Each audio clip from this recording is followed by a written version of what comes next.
বাংলা উড়িষ্যা সীমান্ত এলাকা পশ্চিম মেদিনীপুরে দাঁতনের অলিতে গলিতে রয়েছে প্রাচীন ইতিহাসের নানা নিদর্শন। এই এলাকার পরতে পরতে রয়েছে এককালের ইতিহাস। পাথরের নানা মূর্তি, ভগ্নপ্রায় নানা জিনিস ইতিহাসবিদদের কাছে পুরনো দিনের প্রামাণ্য দলিল। এমনই এক ইতিহাসের অন্যতম নিদর্শন জটাধারী বাবা, যাকে ঘিরে বর্তমানে পূজার্চনা হলেও অতীতে ছিল এক ইতিহাসের সাক্ষী। এখানেই নাকি মানত করলে সব উজাড় করে দেন জটাধারী বাবা। দাঁতনের প্রতিটি দিকে ছড়িয়ে ছিটিয়ে আছে একাধিক ইতিহাস। বাংলা উড়িষ্যা সীমান্তে দাঁতন একটি প্রসিদ্ধ জায়গা। এমনই এক ইতিহাসের নিদর্শন দাঁতনের জটাধারী বাবা। দাঁতনের রায়বার উত্তর এলাকায় রয়েছে ভগ্নপ্রায় এক মূর্তি, যা পরিচিত জটাধারী বাবা নামে। কালো পাথরের তৈরি এই ভাঙা মূর্তিটি মূর্তির পেট থেকে মাথা পর্যন্ত রয়েছে। পাশেই রয়েছে তার পা যুগল। কালো পাথরের তৈরি এক সন্ন্যাসী বেশি এই পাথরটি। সম্পূর্ণ কালো এই বিগ্রহ। মাথায় রয়েছে জটাও। পাশেই ধ্বংসপ্রাপ্ত বেশ কয়েকটি খণ্ড রয়েছে। বর্তমানে শিব জ্ঞানে পুজো করেন স্থানীয়রা, মানত করেন জটাধারী বাবার কাছে।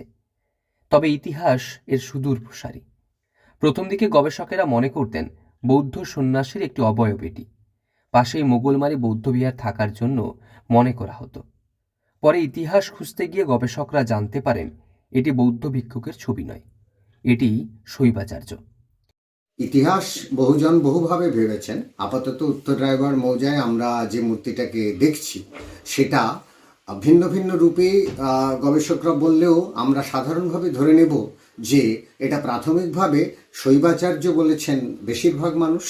আবার কিছু মানুষ বলেছেন যে এটা অগস্ত্য মুনির ধারণা থেকে এসেছে, অর্থাৎ অগস্ত্য মুনি যে আমাদের ছিলেন তার যে রূপের একটা আদল করা হয়, তার ধারণায় যারা সন্ন্যাসী হতেন তাদের চেহারার মধ্যেও রয়েছে।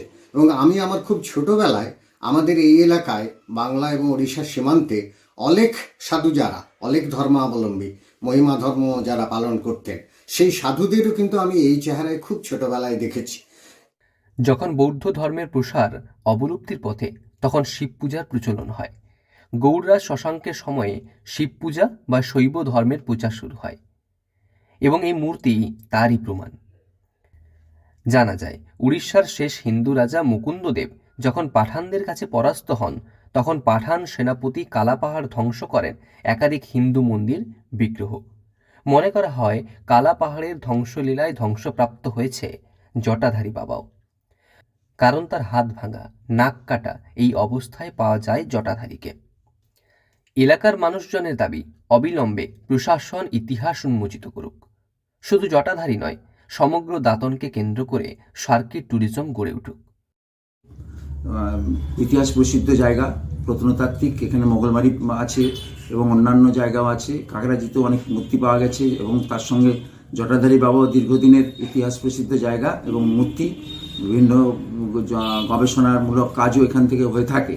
সুতরাং আমার দাঁতনবাসী হিসেবে আমাদের একটাই চাহিদা যে বিভিন্ন প্রত্নতাত্ত্বিক যে জিনিসগুলো আছে সেগুলো যাতে ভালোভাবে সংরক্ষিত হয় এবং এগুলো সরকার অধিগ্রহণ করার পর এগুলো যেন মানুষ আরও ভালোভাবে দেখতে পায় এবং মানুষের দেখার যাতে সুযোগ সুবিধা করে দেওয়া যায়, সেটা সরকারিভাবে এবং ব্যক্তিগতভাবে এবং বিভিন্ন প্রাতিষ্ঠানিকভাবে যদি ব্যবস্থা করা যায় তাহলে দাঁতনবাসী হিসেবে আমরা গর্ববোধ করব এবং উপকৃত হব। তবে মিশ্র পরিবার বংশ পরম্পরায় তাদের জায়গা পাওয়া এই জটাধারী বাবাকে শিবজ্ঞানে পুজো করে আসতেন। নানান মত অভিমত রয়েছে জটাধারীকে কেন্দ্র করে। তবে ইতিহাস উন্মোচিত হোক, সকলের দাবি একটাই। পশ্চিম মেদিনীপুর থেকে রঞ্জন চন্দ্রের রিপোর্ট, লোকাল 18 বাংলা।